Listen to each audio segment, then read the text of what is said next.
Welcome to a special episode of Natural Recovery from Suffering. This is Scott Killaby. I'm having the time of my life. Literally, that song was playing in my head when I started the podcast here today. I mean, just now. It's kind of faintly in the background now. A song with those lyrics in it. Because I'm having the time of my life. I have, for anybody who's been watching both YouTube and listening over here on podcast, you're probably finding that pretty interesting. If you've done 3D repression inquiry, which is our gold standard here, and you've just been tuning in from time to time on YouTube, in other words, my free non-duality teaching, you may know what I'm up to. I don't know if everybody does. But maybe some of you do. It's nothing diabolical. It's good. It's bridging things together that needed to be brought together. And that is this amazing inquiry that we have called intentional rapid fire, with its accompaniments, revving up and other tools of the 3D variety, which is not taught on YouTube in the free non-duality series. But the 3D repression inquiry is what 98 or more, 99% of people that come here, they come here for 3D repression inquiry. So then, and then what I'm doing on YouTube, nobody comes here for that. Well, isn't that interesting? Nobody comes to me for the kind of teaching that I'm doing on YouTube, the free non-duality. And that's because I want it that way. That's why I'm giving away for free. And so it's not a business move. It's not like a marketing plan or anything. I would not ever teach in first and second dimension, meaning 1D or 2D, if it didn't feel right. And it feels so right to bridge it all now because for a lot of different reasons. I hope that this particular podcast episode is going to be kind of weird if you've just been listening to the podcast, though. My podcast. In other words, on this podcast, I basically just stick to what I think is a very rich context around embodiment. A rich context meaning just talking about spirituality, awakening, healing, and practice. And I hope you are enjoying that it's going deep as much as you can go deep on talking and sharing about things like this, because it's really all about direct experience and the inquiries themselves. But what I'm bridging here is, I hope, is what we've been doing with 3D repression inquiry, which is embodiment work, really, and the whole non-dual thing. Non-duality. But see, with me, in my experience, there were never two things there. It's just that I really want to explain this, and I wanted to explain this on a podcast episode that could explain things for people who've just been kind of listening to podcasts and doing 3D repression inquiry, and also people who are following the work, the free non-duality on YouTube. Because I feel like that this episode will bridge those two crowds, if they are even different, and hopefully even more than that, will bridge these dimensions together, 1, 2, and 3D. I'm hoping to do that here in this episode because I want to, and I'm having the time of my life, and it's my pleasure, and I wouldn't want to be doing anything else than talking about and helping people discover the freedom that I have. I am astounded by that, and that's the 3D work. But my life has already been, as I said, a bridge of these two. So I was teaching, awareness, non-duality, 7 books I've written on it, all 1 and 2D, first dimension and second dimension. But yet, look at 99% of the people come here for third dimension. See how much my work and what I'm doing in the world has changed. I mean, the majority of people that come to do my work today wouldn't even read my books necessarily. They might. If they want to bring what we're doing with the 3D repression inquiry with what I've been doing for 16 years, they might. But there is this seeming divide, it's not real, in the teaching between the awareness stuff I was doing and this 3D repression inquiry. But for me, this is just my life, my practice, my freedom. In other words, I had an awakening in 2007, a shift to not fully embodied, but still non-dual presence. It was the anger and other repression that remained. But that was a monumental shift for me because it really was a shift out of really seeing, I'm not my thoughts or feelings. The problem is some of those feelings were buried. Couldn't say much about that. But to the extent of what was conscious, it was a shift, and anyone can have that by doing first or second dimension practice, or can have it just spontaneously. It's a shift from substantially believing that you're the story, or even the mind and body, to a recognition and experience directly that you are that which is awake, and that all of that appears to that awakeness.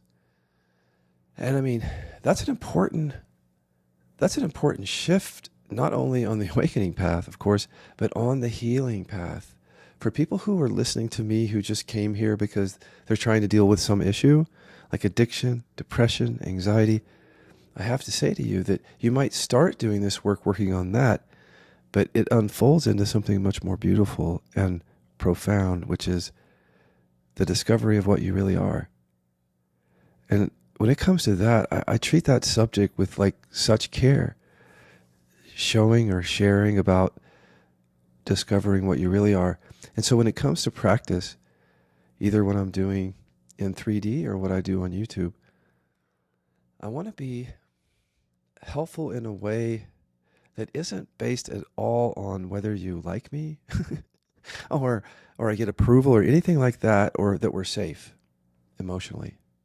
It's just, I wanted to speak as directly as I can with a limited function of this mind and body, because every mind and body has a limited thing. And I'm just opening myself to try to bridge these as much as I can and talk straight to you about what I'm doing and what you can do with these tools that now exist in the world, which we call KI. It's all three dimensions. See, if you understand what I'm saying, I'm saying you can embody presence. There are tools for this now that are very specifically targeted towards that. And for me, that's the first time I've ever developed or even picked up a modality that is that directed and skillful at that objective. And so you might ask, well, what are we doing on YouTube? And then what are we doing with 3D inquiry? Is it the same thing? Yes, it's ultimately the same thing. And I'll tell you why. And then we're going to talk about the treasures and traps of spiritual practice. It's ultimately the same thing because you can answer this for me. How would you be able to allow all parts of yourself, including those that are buried, that's the emotional repression, as an ego or as a story? Because the ego or story is produced from the repression. So during your child development years, you couldn't feel and express anger, hurt, sadness, something like that. So you couldn't be yourself. So a false self got developed. That false self that you're walking around Earth with cannot reverse emotional repression. That false self was produced from the very fact that you couldn't be yourself, from holding those emotions back. And so anybody who does 3D work, the very unraveling of you will include the recognition of presence. But it might or may not be sudden. It could be gradual. It could be just a process of doing the inquiry as you see the identifications fall away. The identifications coming from the repression.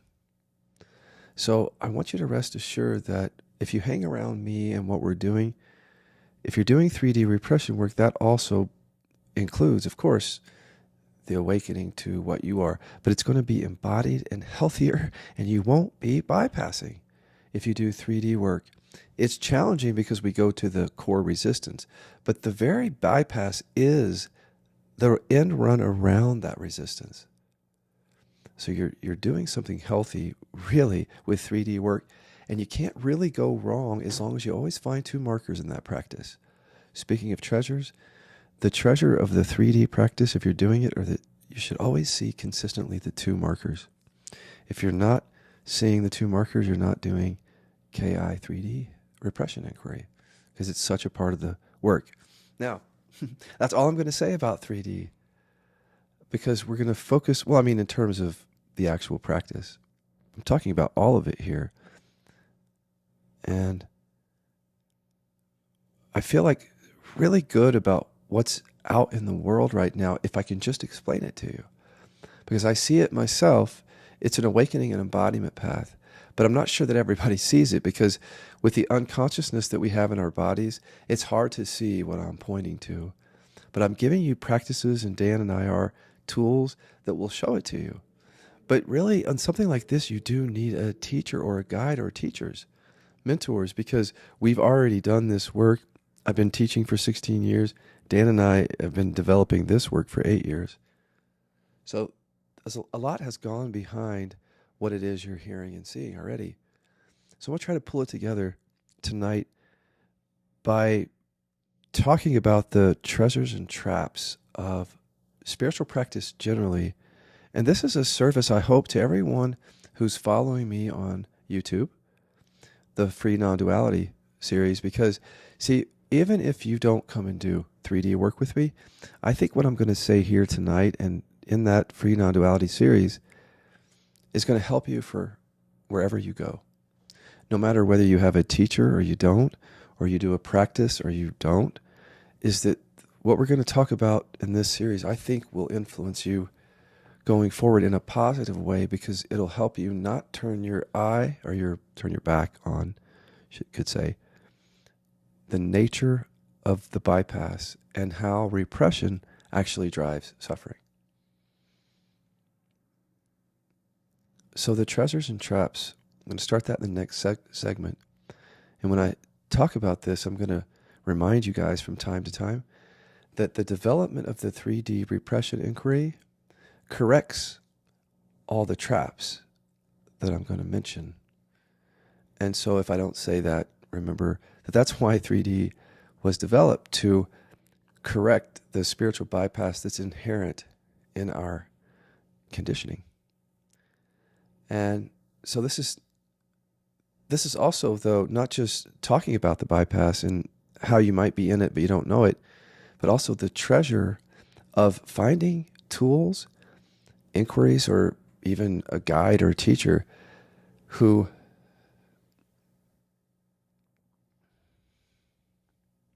how do I say this? Finding what you really need.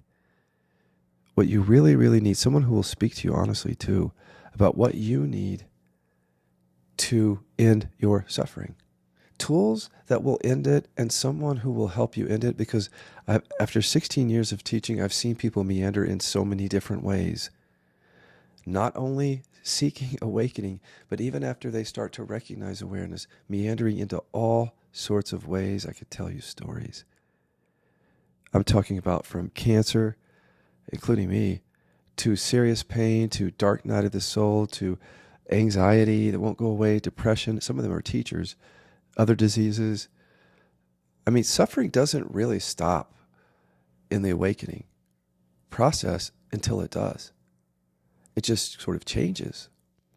And some of it's more covert and underground, or it's just appearing as a disease and you don't know it. That the same thing that created all your suffering your whole life, and that you did spiritual practice on, and you watched all your emotional suffering or most of it go away, and then you get a diagnosis. And it doesn't look like the same thing, but it is. Most likely the same thing that was driving the emotional suffering.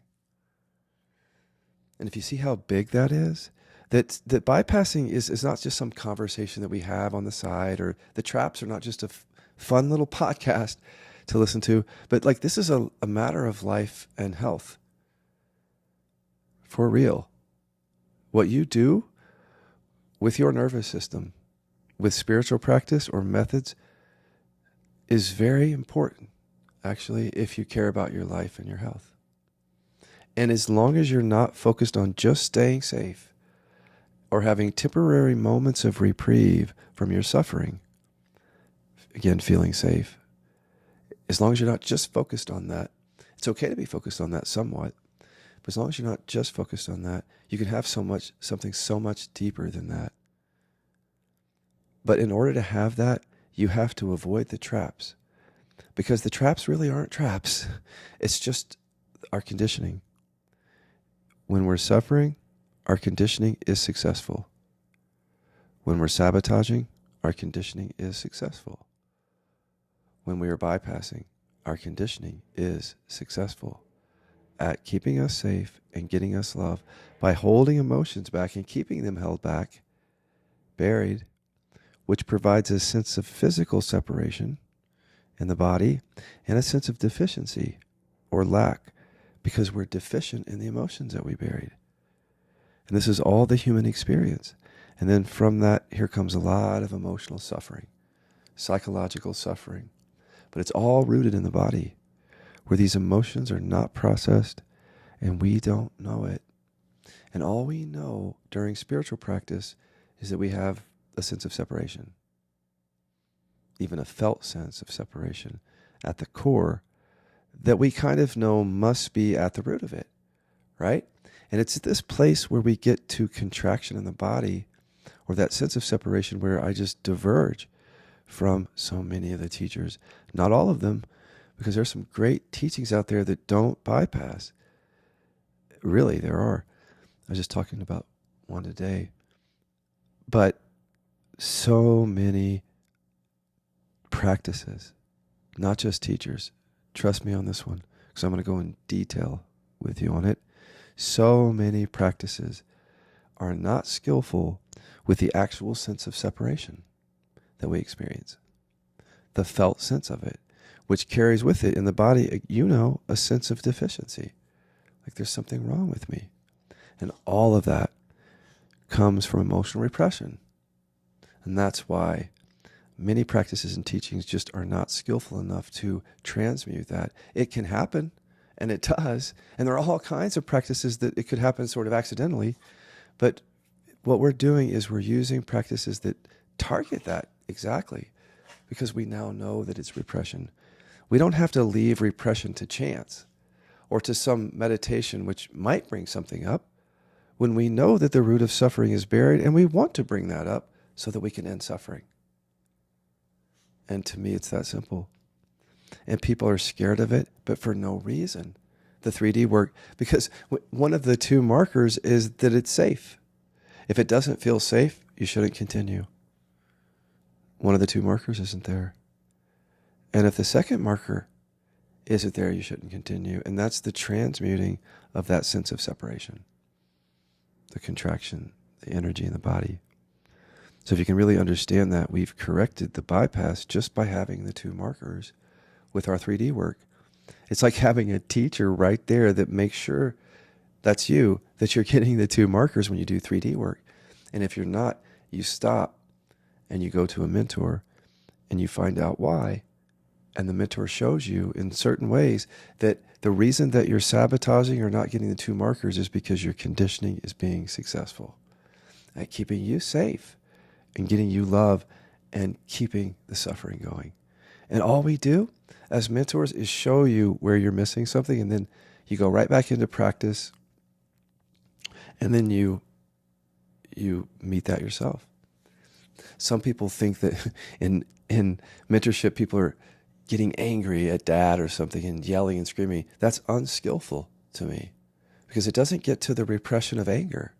See, anger repressors can't just yell and scream and release repression.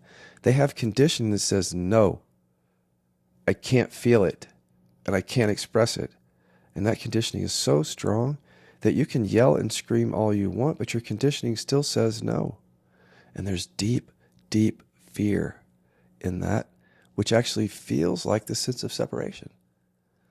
And it could be hurt or sadness too that's buried.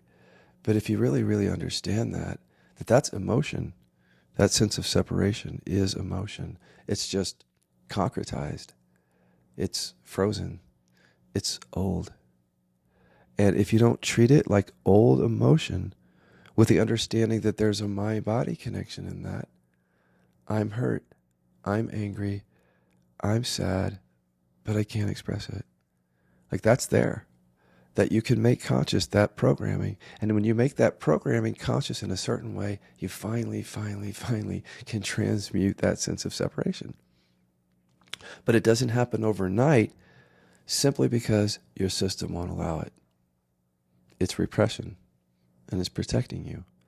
And when you start doing repression inquiry, 3D, it'll say, enough's enough each day, and then you'll come back to it each day.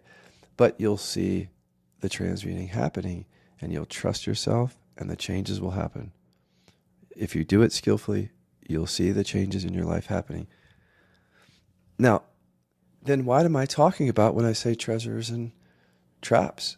Well, stay tuned, because I was just talking about 3D, and what I'm doing on non-duality, or on YouTube with non-duality, contains some treasures and traps that 3D repression inquiry doesn't have.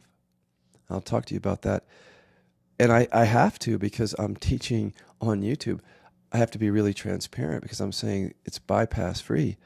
But there's only so much you can do in first and second dimension. Practice, teaching, inquiry. And I hope to illuminate that tonight. And many people just don't know it.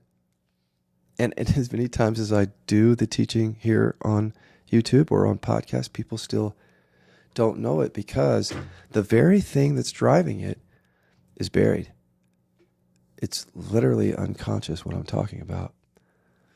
But if I keep talking about it and I point to things that you're conscious of, and if I make enough sense around it, I think you'll see both the treasures and the traps of not only what I've been doing for 16 years, but what all these teachings and Eastern practices are really doing and asking us to do, and how there's some really good things in that, and there's some real dangers that are hiding in it that I hope to just bring to light tonight. So stay tuned.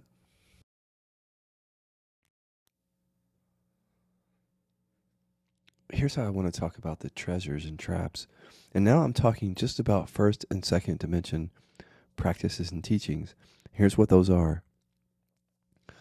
First dimension is simply not prompting anything up.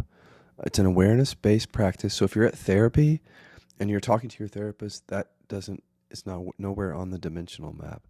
This is only for awareness-based Eastern practice or teachings that are very popular.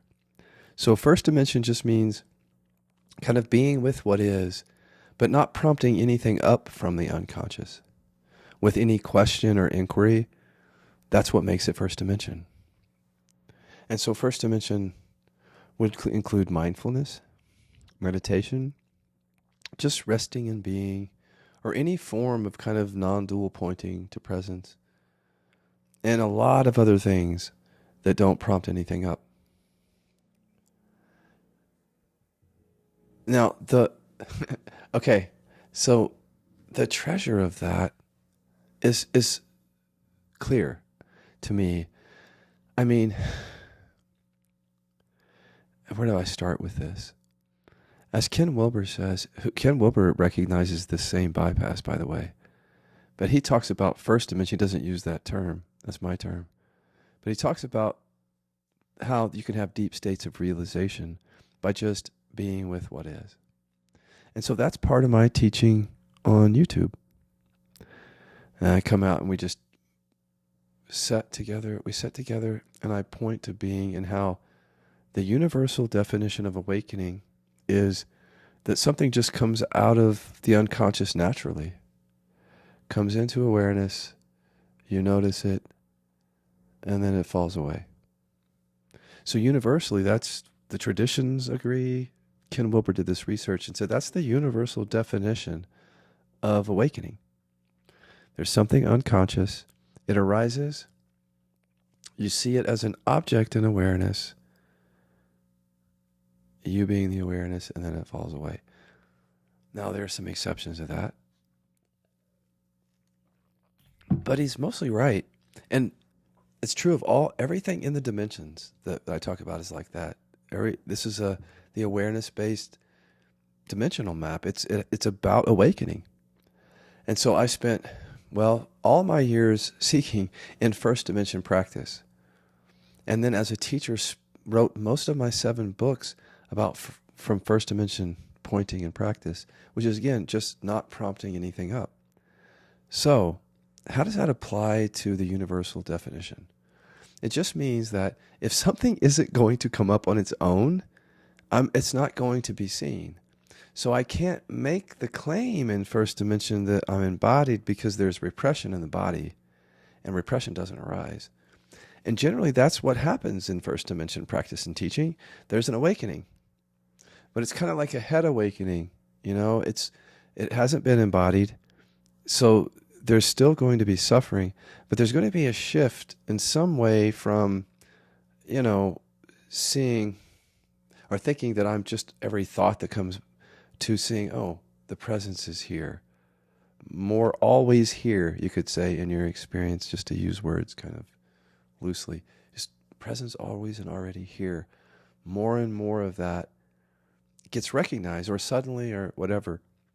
That's the shift, the states of realization, or one of them, that can happen just in first dimension, like meditation. So basically, if you've ever meditated, what Ken Wilber is saying is that some people just in meditating have a shift, a deep state of realization. But, okay, and in a way I did, but it it took about, when I say a year and a half of meditating, honestly. I mean, it wasn't really meditation. It was living my life as an attorney and then just mindfulness and just watching how everything comes and goes, but presence remains, no matter where I was, just stopping and noticing it. And that became my devotion, devoted to just recognizing that for like a year and a half. And that was my only practice. So that's a treasure on one hand, because with that devotion to practice, which is just how I was, how some people are just devoted to practice, but that particular very simple practice worked for me, so to speak, to recognize the non-dual awareness. But it took a year and a half of just essentially living in meditation, being, and just noticing thoughts, feelings, sensations coming and going to being.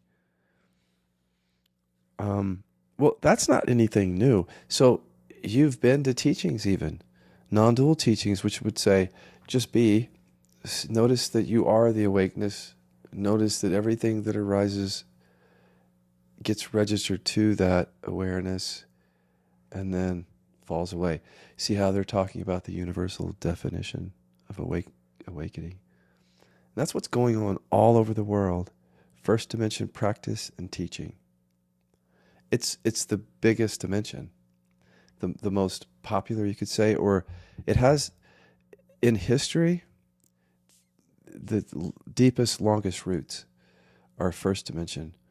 That's not to say there weren't second dimension type practices and inquiries in like different forms of schools of Buddhism or in other places. It's not that. It's just that predominantly, like meditation in Buddhism is very common. That's first dimension. Mindfulness, very common, first dimension.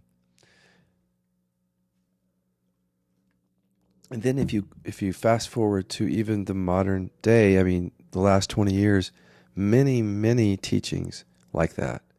First dimension. Neo-Advaita, very much first dimension. Scott Killaby, most of his 7 books, except for some inquiry, first dimension. And then a slew of other teachers from all the ones the big names with the best-selling books, and even the ones that are not very known. First dimension.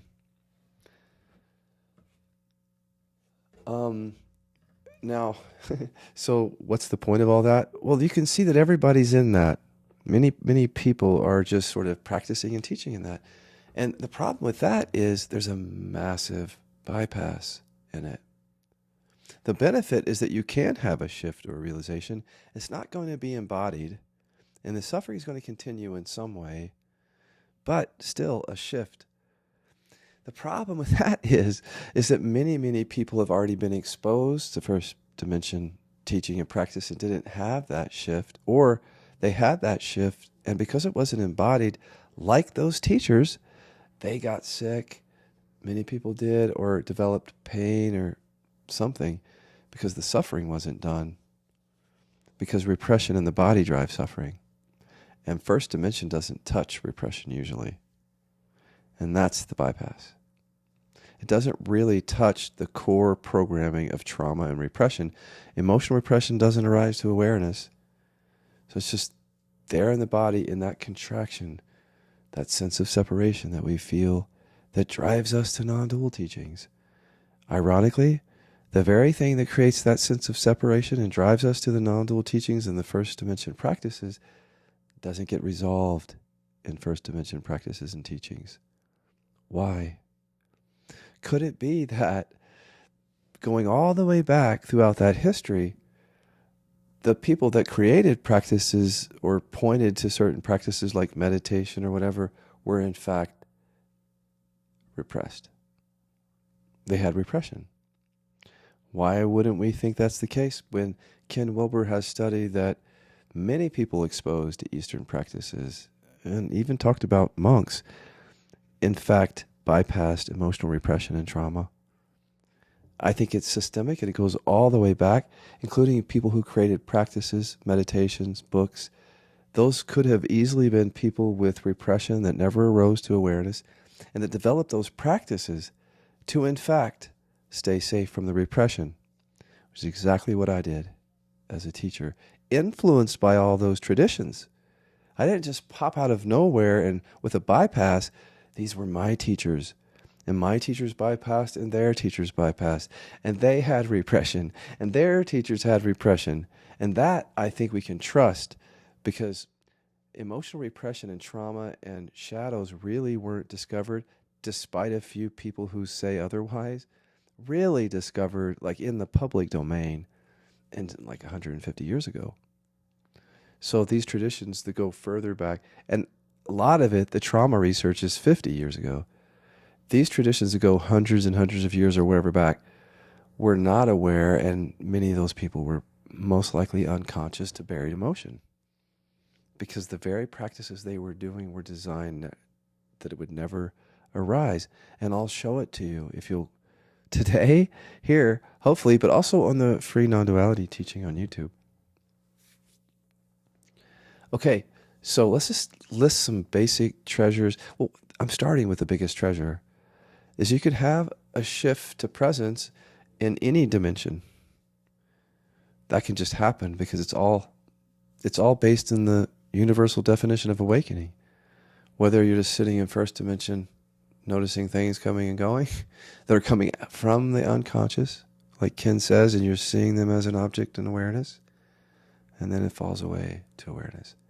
That can happen in first dimension without prompting anything up. That was my 1.5-year practice. Just rest and notice things coming and going that are coming from the unconscious, but I'm not prompting anything up. Now, the bypass is I'm not prompting anything up because repression is buried. See, I became another teacher, I think, that just joined the link in the trauma chain, the intergenerational teacher trauma chain, and I created teachings and practices that also didn't get to repression. And so what does that mean? Well, I taught from first dimension. And when I was a seeker, that was my practice. And when I became a teacher, I turned around to everyone with this really brainy idea, because it was heady, it was in the head, it wasn't embodied, and thought that I could just, do what I did and point to presence to help people end suffering. That's not going to happen in first dimension for the vast majority of everyone. Their suffering is not going to totally end. I mean, mostly end. They're going to experience shifts in first dimension, of course, and freedom and all this in different little ways here and there and big ways here and there. But I'm talking about ending suffering here. And although the treasure of first dimension are those potential states of realization, those practices and pointers were created by people with repression. So you're basically having a realization that's kind of protecting you from even knowing that you have buried emotions, which is Scott Killaby's story. And then I had the cancer, see, and spinal stenosis. And then there are many other teachers who were sick. So it's like, join the intergenerational trauma here if you're interested in awakening, unless you catch on to what's going on and you pick up the traps. And the first trap I'm giving you is just that. It's that if we're only going to do first dimension, we're going to miss the fact that repression doesn't arise. And so repression being buried in the body will continue to produce things that we'll sit there and watch come and go. So here's what I'll say that the treasure in actually doing is, I actually suggest to do first dimension practice here when I'm working with people and on YouTube. But I suggest it in a certain way. And let me explain what I think is the treasure of that practice. So you can't rely on that. You would say it's not a practice, but it is. See, people like to say, well, I'm just being. No, but you're being safe from repression. It's a practice that keeps you safe from repression.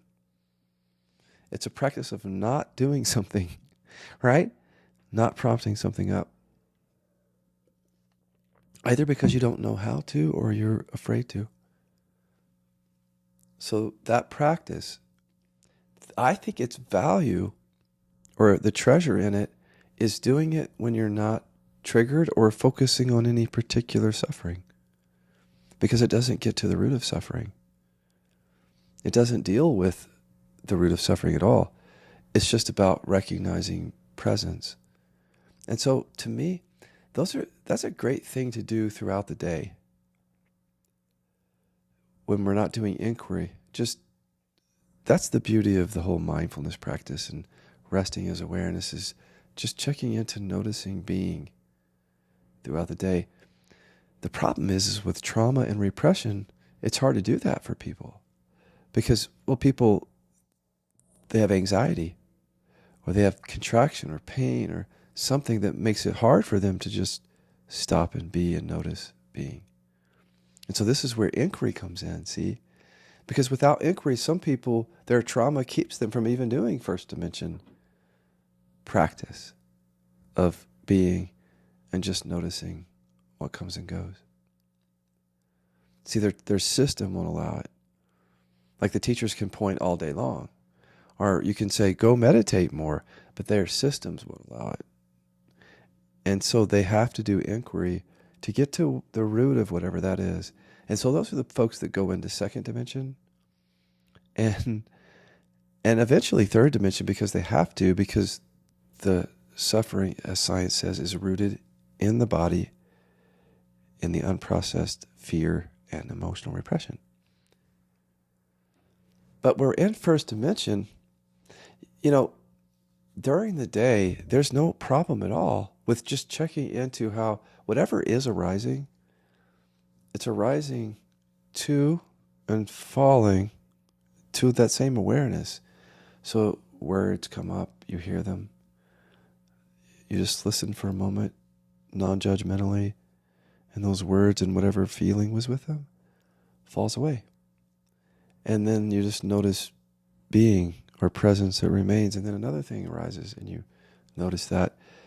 But the whole point of the practice is to recognize that the awakeness doesn't come and go, and you are that. It's not just about nervous system regulation or feeling temporarily safe for a moment, although that happens too. So that's kind of a benefit and a trap. That it makes us, for those of us who don't have, so much trauma that we can't do it, that just being and noticing is also regulating to the nervous system. So I want to take these two things together and talk about how a treasure becomes a trap. So the treasure of just being throughout the day, that's great, because you're recognizing that that's the ground of everything. But the trap is when you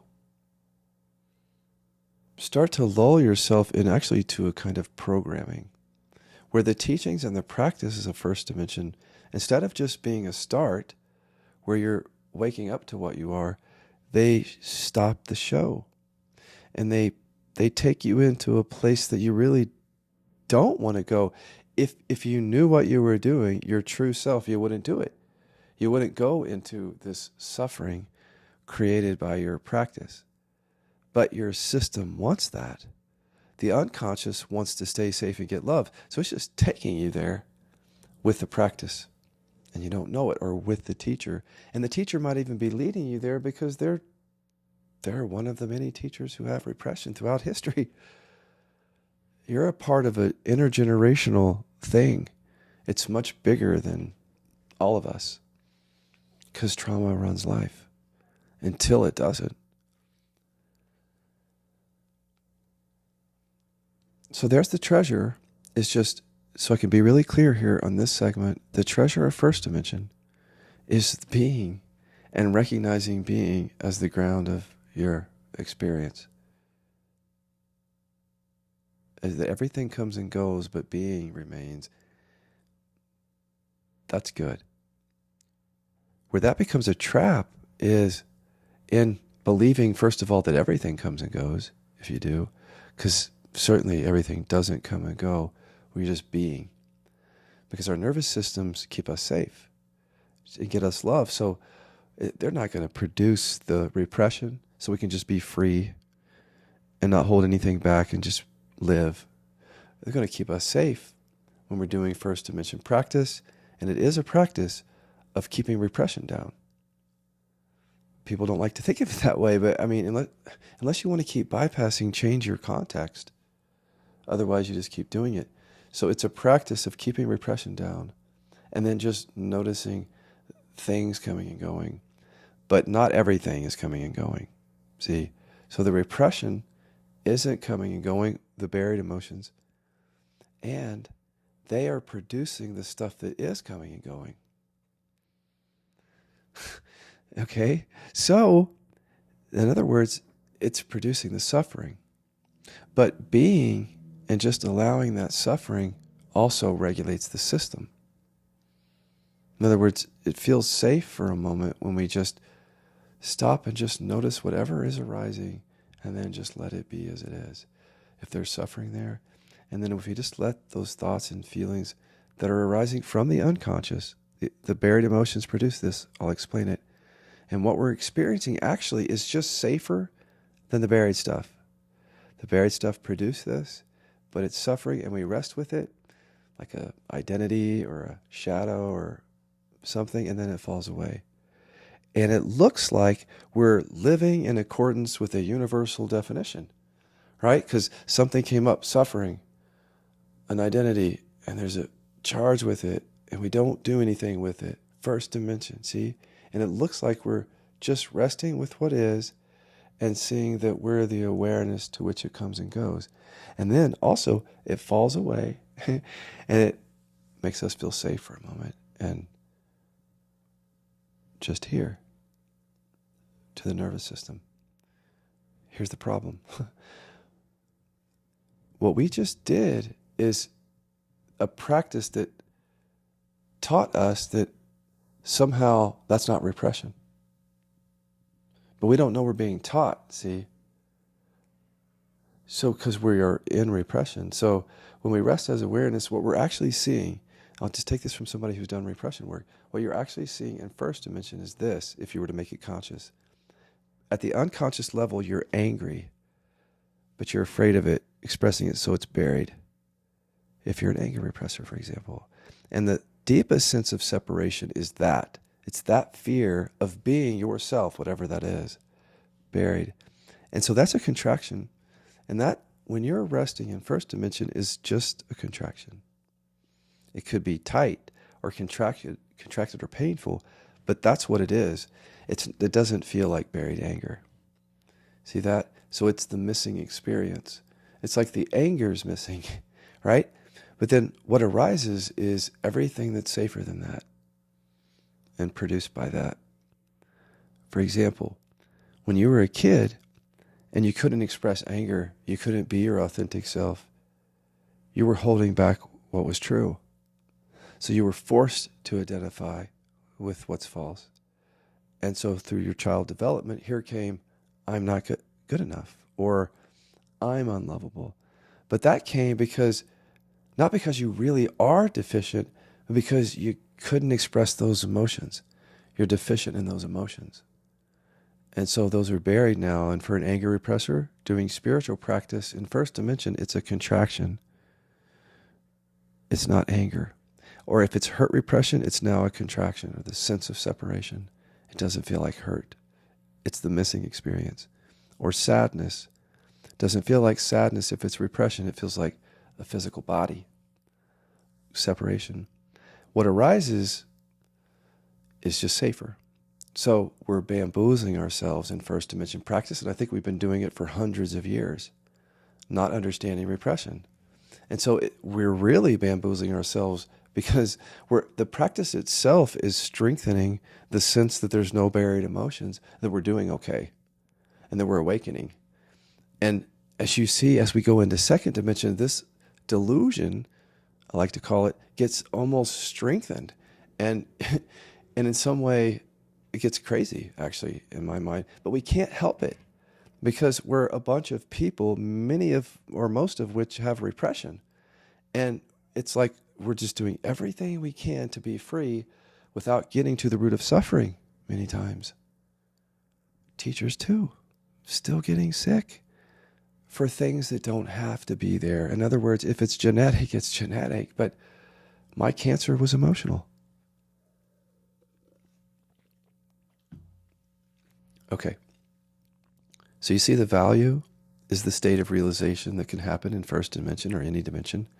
That's valuable. That's treasure, But the trap is thinking that we can just sit and be with what is and then just be really free because of the repression thing. Now, to the next segment, I'm just going to, so what's so you see the trap? The benefit is great. The trap is massive. That's all I have to say. But the benefit you can get in any dimension of practice, any practice or inquiry where you are, like something from the unconscious comes into awareness, you see it as an object in awareness, and then it falls away. That's the universal definition of awakening. So you're going to see that that's in every dimension, and that you don't have to be in only first dimension to have that, because it's in every dimension, the universal definition. But what the first dimension has that the other dimensions don't have is that it keeps people safe from the repression more than the other dimensions, because nobody digs around for anything. And with people with repression, they love that. So when you see a teacher who says, "Why are you digging things up?" you can pretty much guess that teacher has repression. Because who's afraid of digging things up? First of all, if we're really free, there's nothing to dig up. And if we have trauma, shouldn't we be digging that up if it's unconsciously creating things? You see the incongruence of saying something like that when we have all this science and research now that says that trauma doesn't arise except as a reaction, like a body thing. There aren't any memories or stories or identities to look at there, but it's creating all of that. See, that's the problem. We can't tell people not to dig, telling people to basically bypass.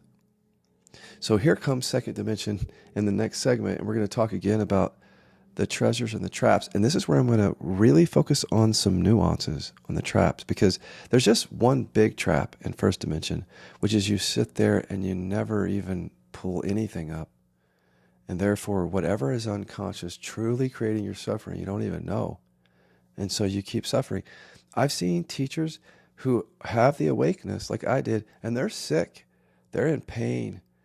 And they're just so stubborn, like I was on this issue of practice and realization. Like they just won't do inquiry. And what do you say to someone like that? Like I almost died that way, not developing 3D inquiry. But if you want to go down with the ship, anybody's allowed to, of course. I think we should be talking about this a lot, because this is a matter of life and health. Next segment, second dimension, the treasures and the traps.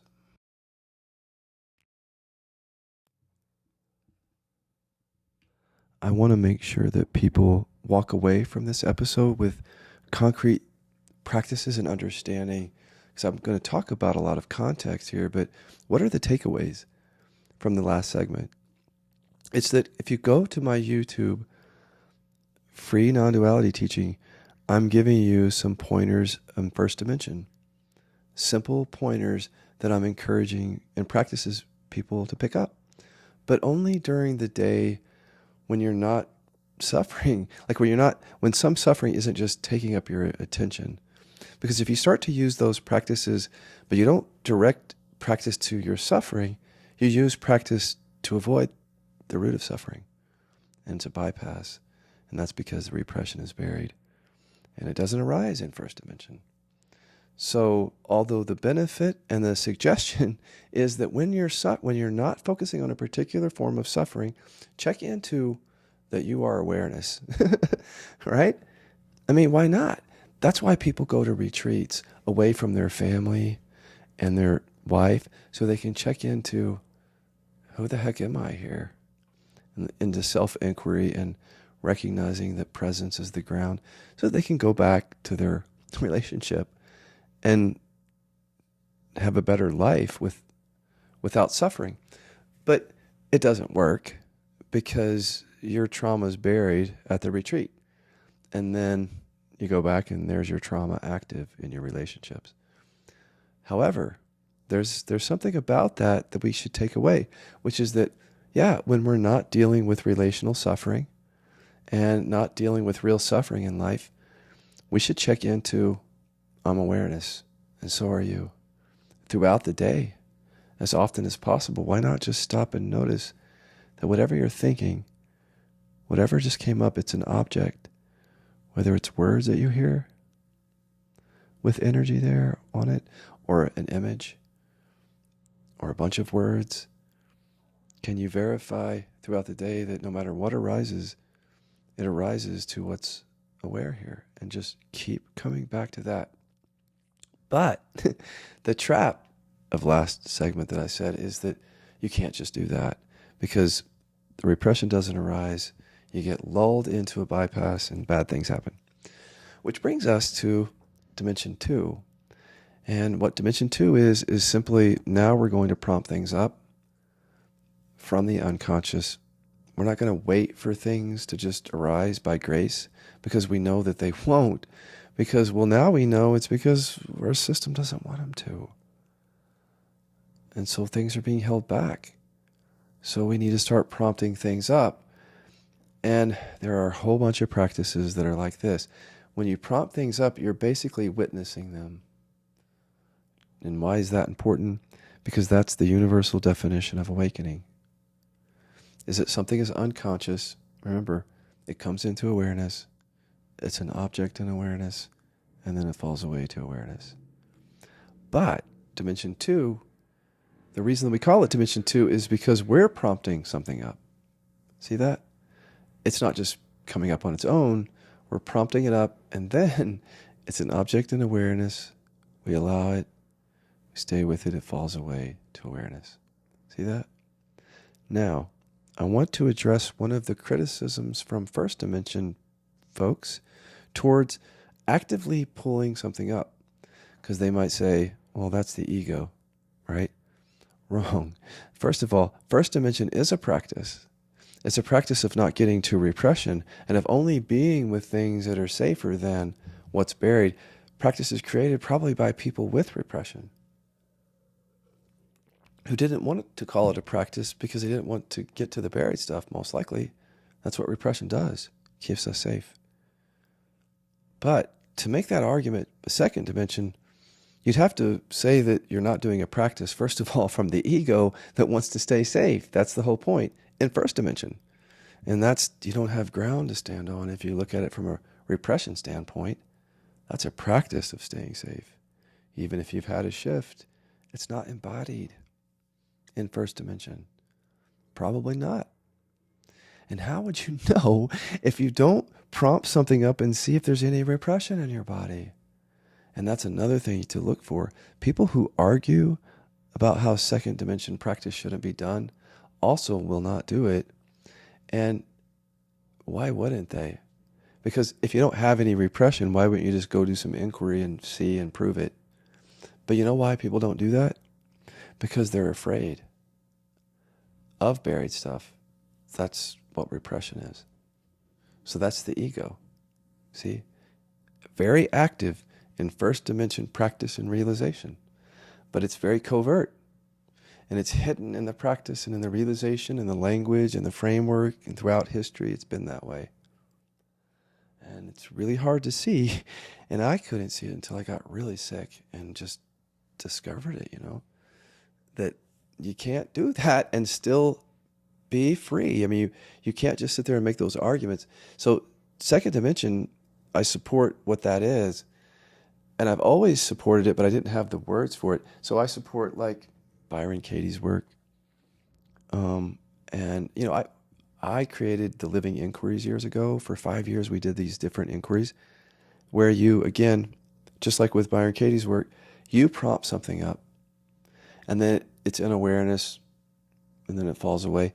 She has some questions there, but it's essentially, she's essentially a non-dual teacher.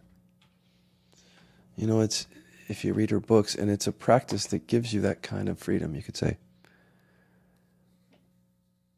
So I include her, and there's just so many more second dimension practices. I hope you guys understand what I mean by second dimension.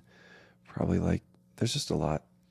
They're great, and remember that they are in alignment with the universal definition.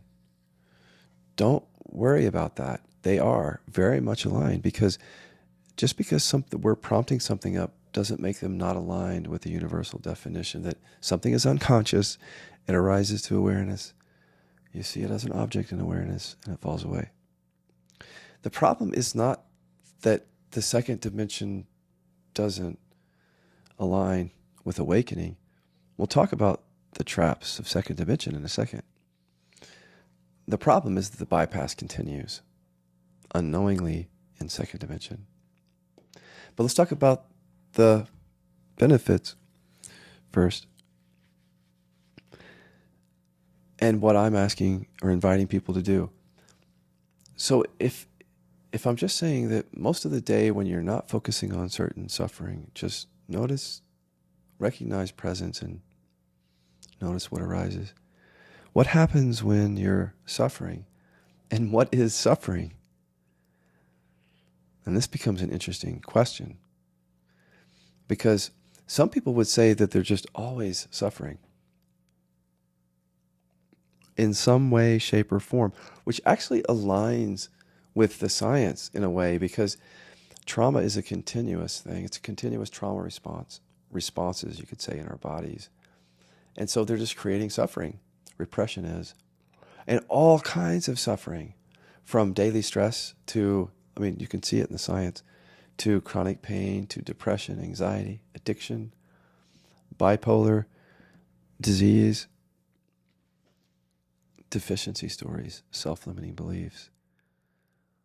It's very active throughout the day. But if there are moments when you're not suffering visibly, I should say, like when you're just sitting, let's say this, first dimension practice is good when you're sitting at home and your damn wife is not in the room, or your damn husband who you're upset with, and you're not really focused on them. See that? Then, or if you're at work and you're not particularly stressed out about something, just stop and notice. Awareness, how things arise and fall to awareness. That's what I mean. But once we understand that suffering is such a part of life, we have to go deeper than that and start asking the question, when do we prompt something up? When do we do second dimension practice throughout the day? Well, what I gave you guys on YouTube, if you guys have been paying attention to the free non-duality teaching, is a particular set of second dimension inquiries. And the reason I gave you those inquiries is because they align with our work in 3D. In other words, they don't send you in the direction of a bypass, whereas so many other things in second dimension do. things that I was doing in the world. The living inquiries really are great, except for they are a continuation of the first dimension bypass. So the treasure of second dimension is simply the same as first dimension, because you can recognize in that inquiry process, that you're the awakeness. You can wake up in that. But there's a greater benefit, actually, or treasure in second dimension, is that you're actually prompting things up. And so by prompting things up out of the body, there's transmuting of some, at least, the sense of separation in the body by prompting things up that wouldn't otherwise arise. So I have a lot of great things to say about second dimension inquiry. It's just that you can't end suffering if you don't get to the root of it, and repression doesn't arise even when you prompt it up with second dimension inquiry.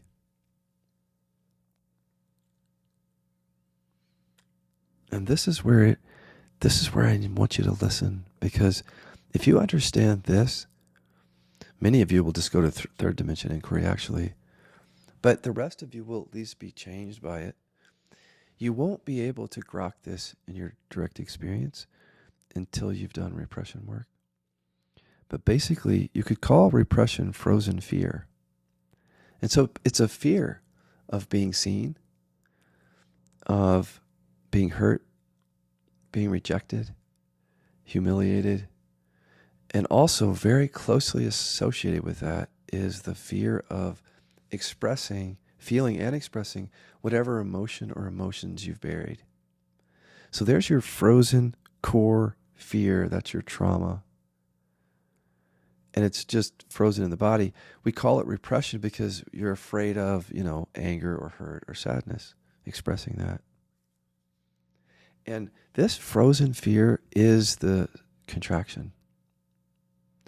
So if you can understand this, the only thing that you ever really experience in first dimension is this contraction. You don't prompt anything up out of it. So the contraction tends to remain for people. In other words, when people sit in meditation for years, they still have a sense of separation, they'll tell me.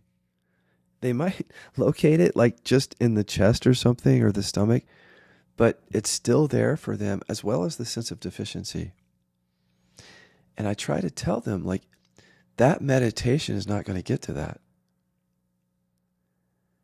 And they'll say, well, I've had some openings here. I said, I know, but it's still there, see? And that's because that's frozen fear. And, that's repression, in other words. That's fear that's so frozen that you don't really even know, you're not conscious that you have it. I mean, see, we're conscious of stories at first, in first dimension. We're conscious of a deficiency story, or at best, or thoughts, worrying thoughts, or thoughts about the past, or just self-defeating thoughts. That's what we actually notice when we're just resting as awareness. And then feeling, of course. But those feelings that we notice are not the buried feelings. And so we're not that afraid of those feelings. That's why they're there. What we're really afraid of are the emotions that we've buried, and of these things happening to us, being hurt and all this, because we might have to feel and express those emotions. So this frozen fear is the sense of separation. This repression is. And you might think that you could get to it. I think it's clear that you can't in first dimension, you see, because it's not going to rise. But you might think, and this is what I want you to listen to, you might think that you can get to it in second dimension, and you can't. Let me show you. The best you can do in second dimension practice is something like this.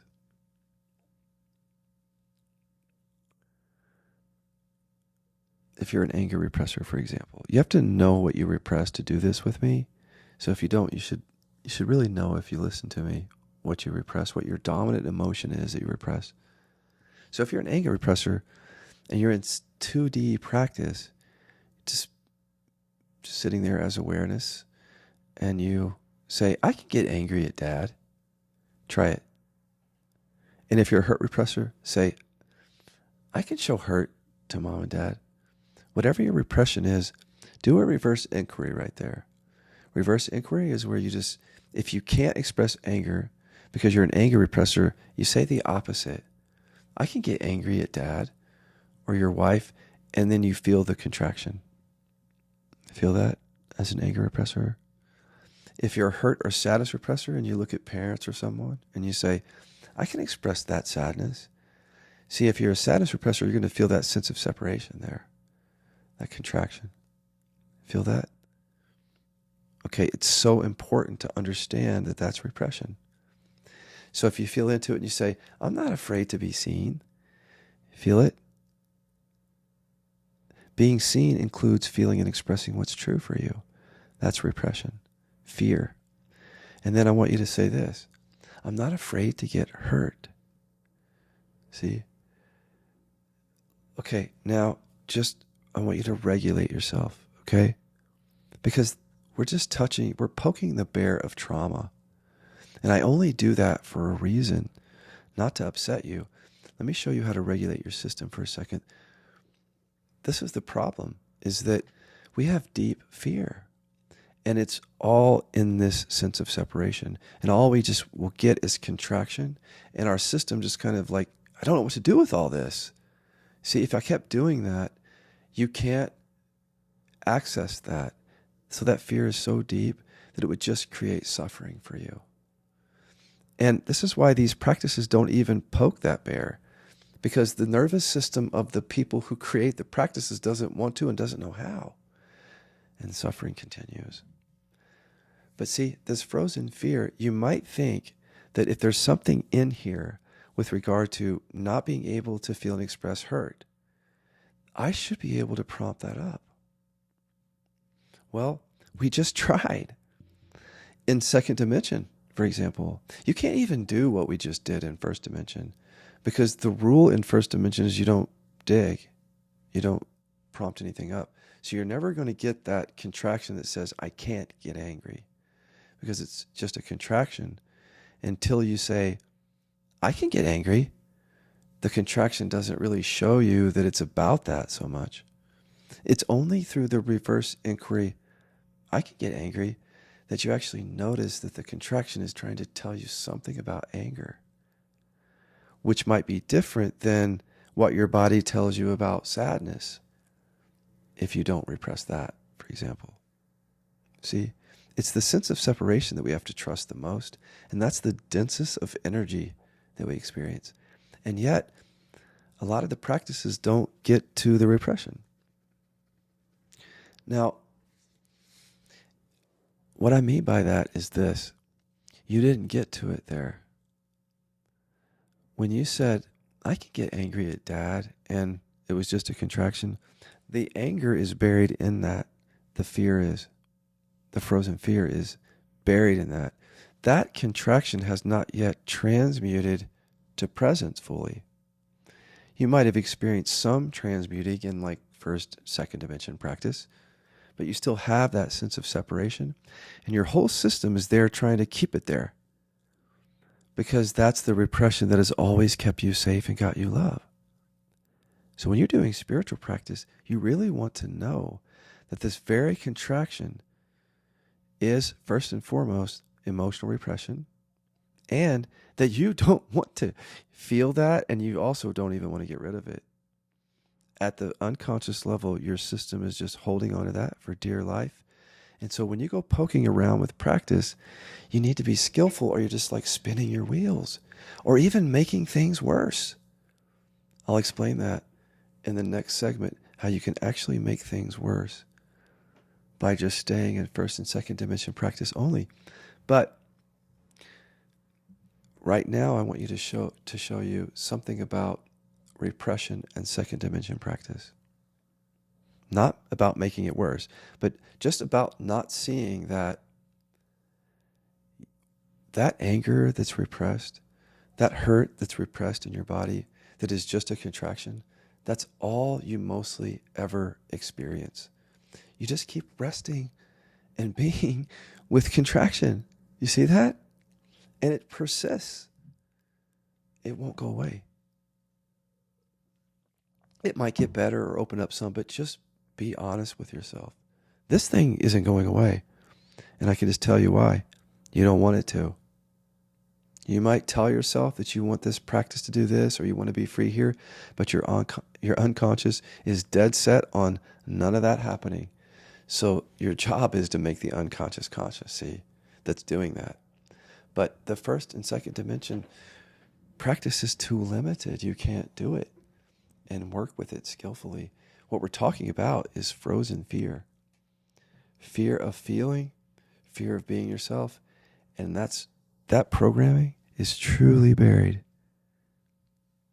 That's why that contraction is so persistent. But see, when you just have a persistent sense of separation that doesn't feel like anger or hurt or sadness, your work in spiritual practice is so cut out for you because the very root of suffering is the thing that's missing. And when you go poking around with second dimension, you never feel that emotion that much. All you feel is contraction. And so you would easy to keep missing it, right? Or it's like chronic pain. You think, well, that's just not something for inquiry. No, that's the repression. See, it hides. It hides as depression, anxiety, stories, chronic pain, contraction, because it's the root of suffering. So is there any treasure in second dimension? Of course. I gave you guys those inquiries on, if you've been watching Free Non-Duality on YouTube. Here's your inquiry for anger repressors who are not yet ready to go to third dimension practice to get to the anger repression in that contraction. You can start down a path of inquiry that is not leading you to bypass. And here's the inquiry for anger repressors. Close your eyes. Bring awareness fully into your body first, like just noticing presence in your fingertips, in your heels, in your legs, your chest and stomach. Maybe even noticing your breath to help anchor you. And just noticing awareness anywhere and everywhere, fully embodied in a sense. So even if there's sensation that's painful, can you allow even the resistance for a moment? And then say this, as you pull a friend up or someone that you're close to, say, I can say and do what I want. And see what happens. Say you've got your wife up in your awareness and you feel into your body and you say, if you're an anger repressor, I can say and do what I want. And I want you to notice that there's that contraction. Feel that? Say it a few times. We call that revving up. If you say it a few times, I can say and do what I want to my wife. Don't worry, you're not going to rape her because you don't want to do that. It's just, this has to do with being yourself and repression. So just say it again. I can say and do what I want. And again, witness and allow everything. I'm teaching on YouTube and guiding people through that. So if you want to go to YouTube, to the live events, I'm actually sitting with everybody as you go through that. I'm not doing it here. Here I'm just showing you the inquiry so you can do it on your own. And if you do that throughout the day, especially where there's suffering, because with anger repressors, the source of your suffering is that repression. So in other words, if you get triggered, if you'll just say, I can say and do what I want, you'll see why you're suffering, because you can't say this, you can't feel that, you can't do this, and then you can just allow that. And you're starting to make the repression conditioning conscious. That which says, I can't say and do what I want, because that comes from repression of anger. Really, anger repression is self-repression in a lot of ways. So that one inquiry, if you take it with you each day, including and especially around forms of suffering. I mean, I worked with it with my chronic pain because my chronic pain was connected to repression. That's a great inquiry of second dimension. It's a treasure. I highly recommend it to anyone who finds anger repression, even if it's not the main emotion that you bury, because it really primes you for the deeper work of 3D. I'm going to tell you about the trap of all 2D and how you can make it worse in the next segment. But I'm just talking about the treasure. For now, if you've not done this inquiry, pick it up. Stay connected to me as a teacher so I can take you to the next step. But this is a great inquiry. It's free. I'm giving away free on YouTube and here. And then I'm going to give one for hurt and sadness repressors now. It's just a starter inquiry. This is trauma inquiry, guys. So you want to learn how to regulate your system. And I'm serious about this. In either of these inquiries, you're pulling up your fear, this deep fear in some way. So you want to either be grounded in awareness, have a good awareness practice, follow along with me on YouTube, non-dual teaching. In some way, support yourself with nervous system regulation techniques, tapping, breathing, something to make sure that you're not just dysregulating yourself through these inquiries. So I'm going to ask you guys, any of you who are doing these 2 inquiries with me here in your life, or if you're doing them with me on YouTube, that you always want to look for 2 markers. Okay, we'll talk about that in a second. But if you don't have 2 markers when you're doing these inquiries, stop. You're no longer doing KI. You're just stirring things up, and it's not particularly skillful. So I ask you to come and make a comment on YouTube or come and do mentorship with us, because you want to be careful with doing spiritual practice that doesn't, because there's a bypass and it's dysregulating to not find 2 markers when you're doing 2nd dimension or 3rd dimension practice. Okay, so the 2 markers are this. You really want to see some transmuting of energy in the contraction. Now, it might be slight, because what you might see with those inquiries are like some stories come up and ideas and thoughts and feelings, and the contraction under it will come up every time you say, I can say and do what I want. But the contraction, you want to look and see if there's some transmuting in it, in the contraction itself, even slight. And that's good.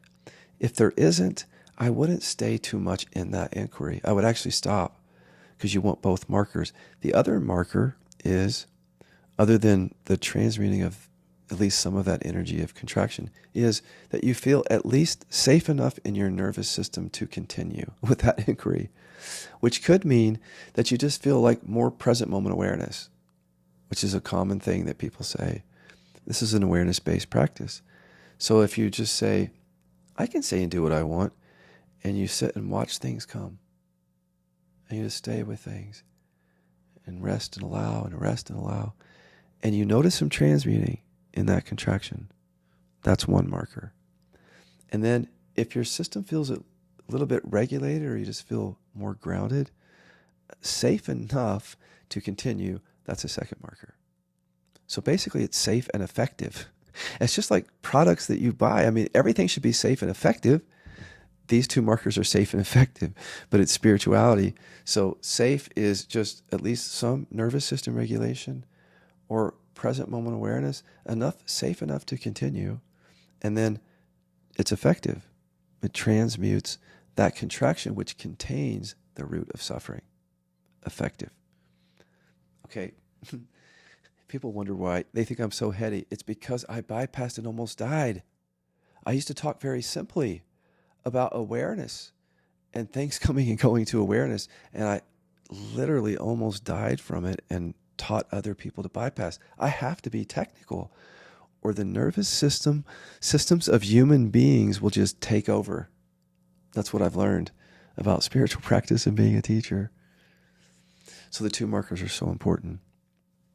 Other than that, have at it. You've got some great tools. I've just given you, in both 1st and 2nd dimension here and on YouTube, some great practices that were super helpful for me. Stay tuned, and we're going to talk about some of the worst things that can happen in spiritual practice, both in 1st and 2nd dimension, especially 2nd.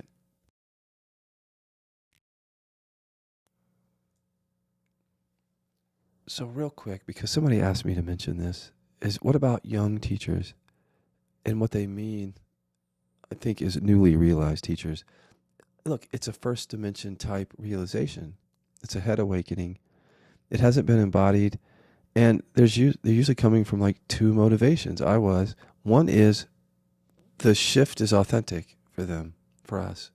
So we're pointing from it to help people. It's a natural expression, they say, different ways of saying it. But the other thing is we're not embodied, so we may still have unmet needs for love, attention, approval, safety, validation. Still, but we're unconscious to it. And right. So new teachers are just prone to this, of course, because you're fresh off the realization, taught by teachers who wouldn't even have told you about repression, of course, because that's the whole lineage of trauma. And so you're fresh off of it thinking, I'm done, because your teacher, that's the mark of approval. You see, seeking approval. Oh, I woke up so I can teach now. That's what everybody else is doing. That's what my teacher did. You don't know any better. But look, if there's trauma, there's trauma.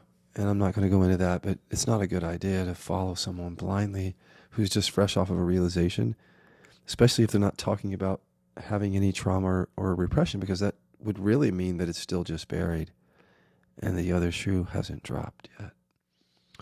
But moving on to like the worst things that can happen in spiritual practice, first and second dimension, is, well, I think it's just leaving your practice or your realization in first dimension. I really do think that's a major trap if you get stuck there, because I just see so many people and frankly teachers through the years who just stuck to that kind of realization and practice, and even publicly teachers who would say, yeah, I don't do anything other than that. And then it's like, boom, they're sick. Or he just cheated on his wife. Or wow, she just did this, or he just crossed boundaries. And it's like those things are related completely.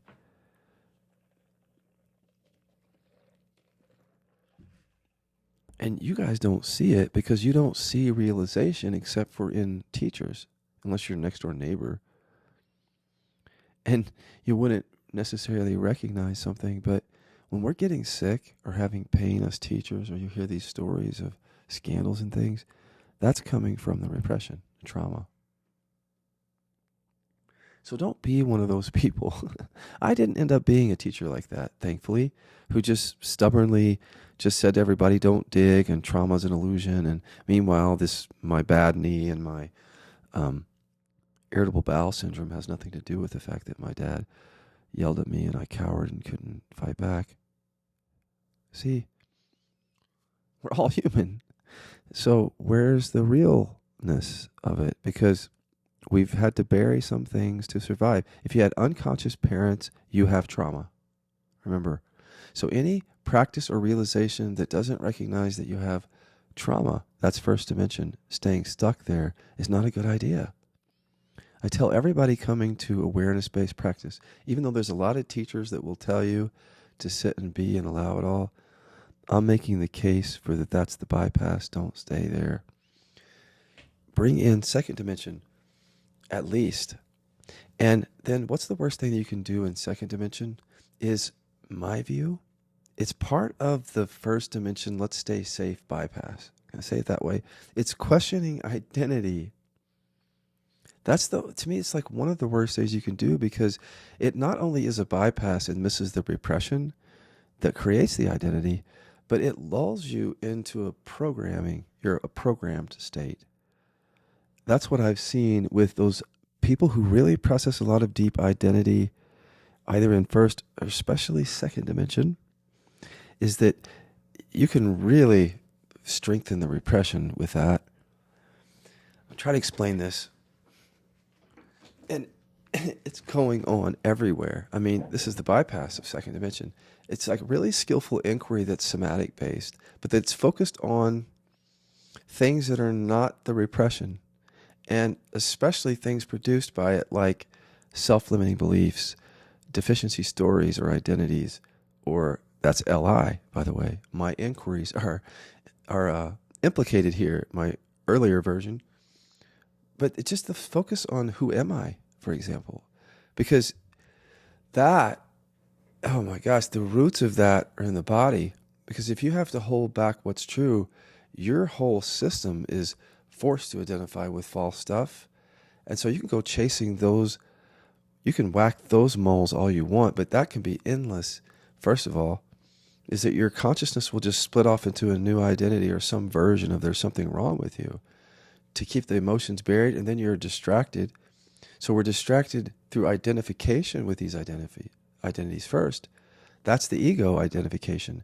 We come to awareness practice, and then we get focused on processing the ego identity as if that's the issue, but that's actually not the core issue. And then if we get too focused on that, we get some benefit, which then programs us.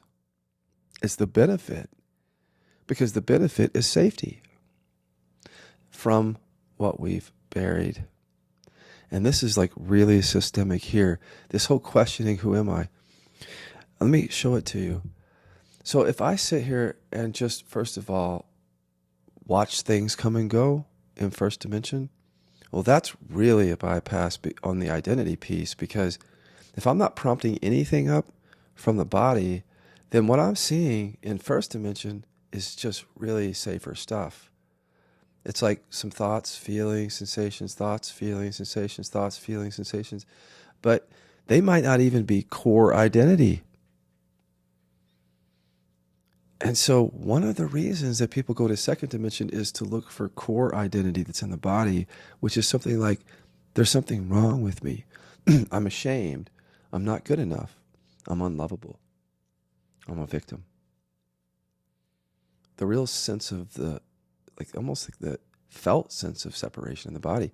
That's not a bad endeavor. See, I've even said it. You should explore the body a little bit on identity to see that you definitely have these identities that are very core, like I'm unlovable, I'm not good enough, I'm a victim. But that, you can't stay there, because that's there for a reason. And it's been there your whole life. But you may not know it until you're more embodied. And if you just think of child development real quick, is you had to. You couldn't be yourself. See, you had to bury certain things. You couldn't feel and express all your emotions to your parents. If your parents were unconscious, so you had to bury some. And then, because you couldn't be yourself, we don't know what that is because you couldn't be it. What got developed were these core identities, because there's a sense that there's something wrong with you or lacking or missing, but it's more like something is missing, which is those buried emotions.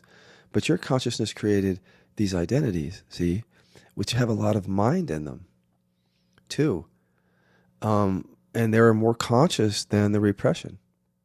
So when you go into second dimension, you start hearing and feeling these identities that are kind of more in the body, like, I'm not good enough.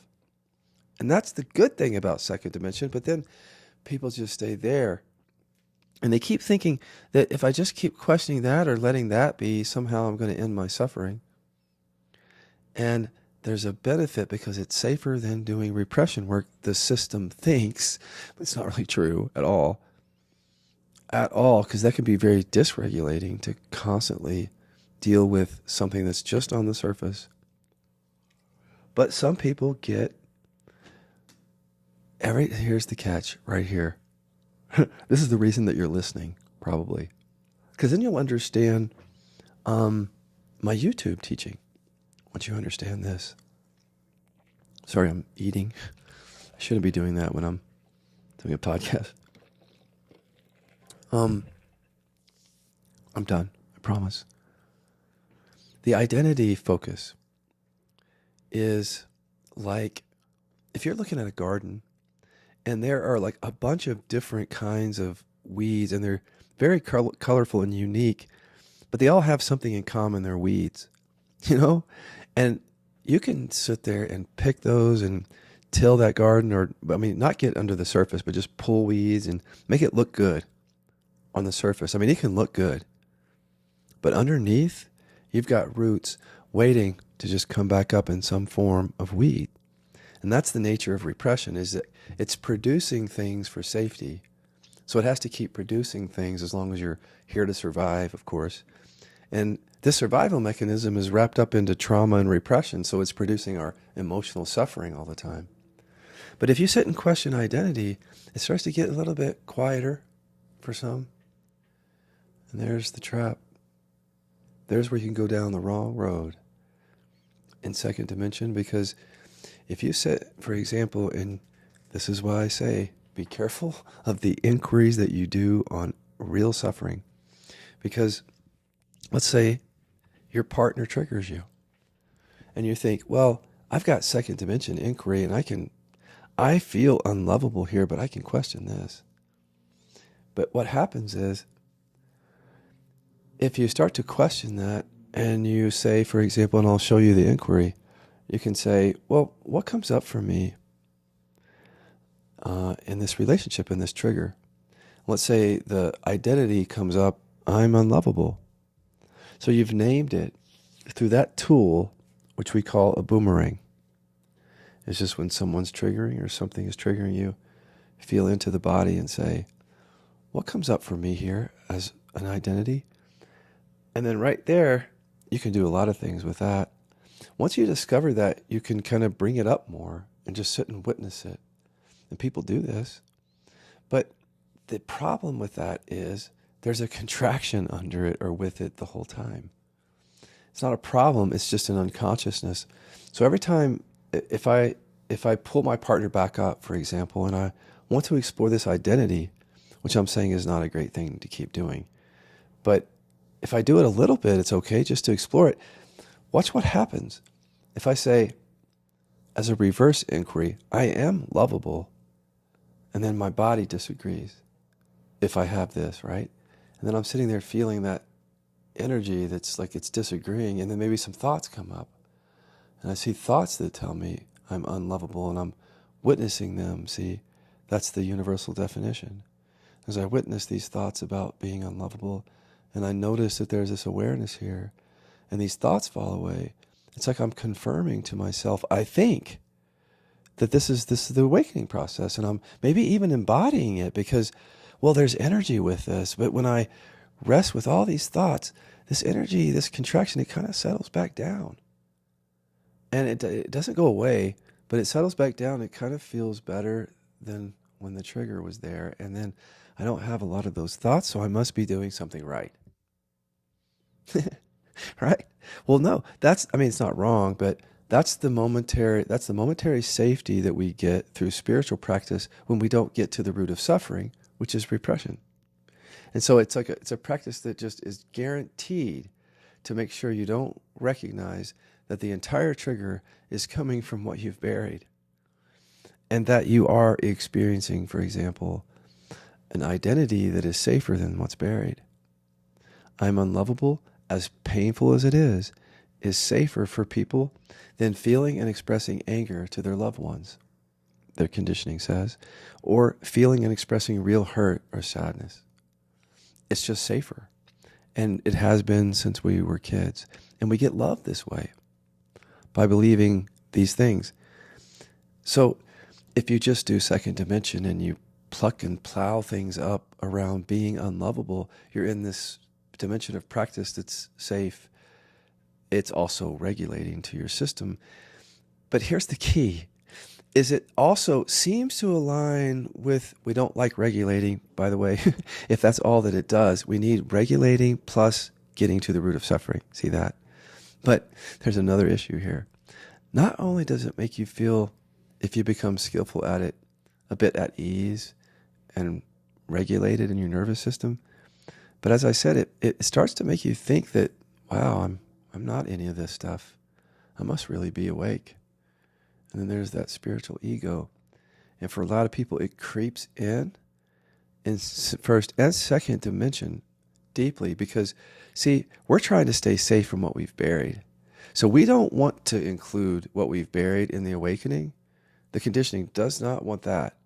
So if we can get away with calling something being awake or even embodied that really isn't, in which we can stay safe, we'll do it. Oh yeah, we'll do it. I've seen it. teachers, people, any of us will do it. I did it because remember, we're run on safety. So you don't want to do that. You don't want to keep plucking and plowing on identity, pulling it up. Get a sense that there's a core identity there, of course. Get a sense that how that core identity gets triggered. But determine what that is. See, once you understand something, you'll see that you want to go to repression, which is the contraction, the buried emotions, is that the reason that we get triggered is because of the repression. In other words, if I bury anger, I have to be good. That's deep programming. I have to be nice, I have to be peaceful. So if something happens where it doesn't look like I show up that way, trigger, I'm bad. Or as an anger repressor, I might have to be right because I have to avoid conflict. And then here comes conflict, I'm wrong. And then trigger. Or like a hurt or sadness repressor in the same way, has to be right because they have to avoid that hurt. And then they're wrong, trigger. Or, just something else like that.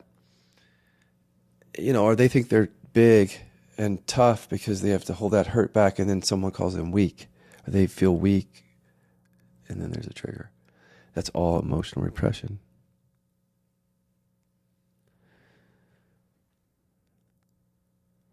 Once you see that the identities and the triggers around them are coming from repression, you don't stay at the level of identity in your processing. You don't stay where the weeds are, you get to the roots. And so is there any way to get to the roots in second dimension? Well, this is why I'm doing this episode, and also I've been doing free non-duality on YouTube, is that there's some good inquiries that you can do that will not lead you in the direction of a bypass by just avoiding repression. And I gave you those. The one that I gave you was for anger repressors. I don't know if I gave you the other one. I'm sorry if I didn't. Here it is. This is for hurt and sadness repressors. I'm not afraid to lose them. I remember bringing it up and then not finishing it. So there it is. Yeah, you take that around with you. Because see, that gets pretty close to the core. I'm not afraid to lose her. Brings up stuff that are connected to you might have to feel hurt. And it just starts to show you something about your whole system and relationship and life, is that you carry this really deep and really contracted fear. And it's so much the source of your suffering.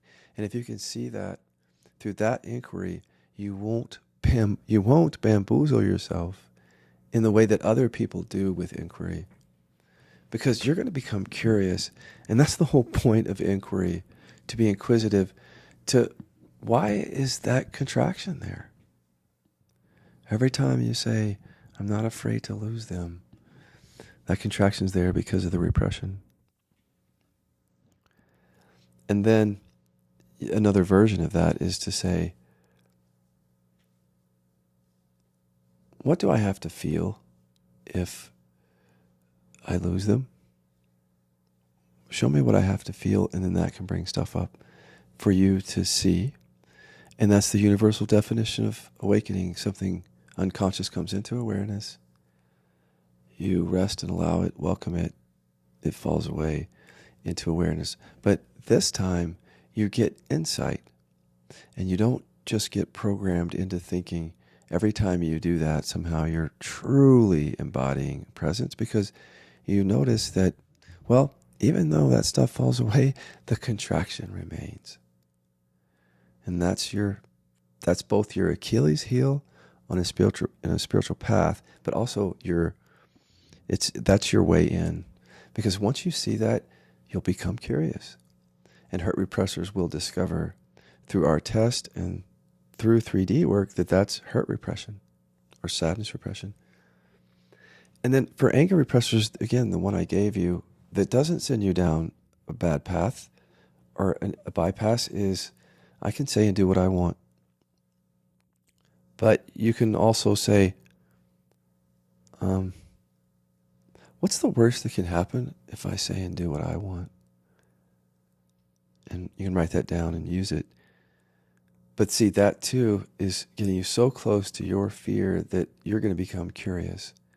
It doesn't lull you into a false sort of confidence about it. Actually is realistic and practical, and it keeps you on the path so that your system that seeks safety just doesn't take over in its default conditioning, the bypass.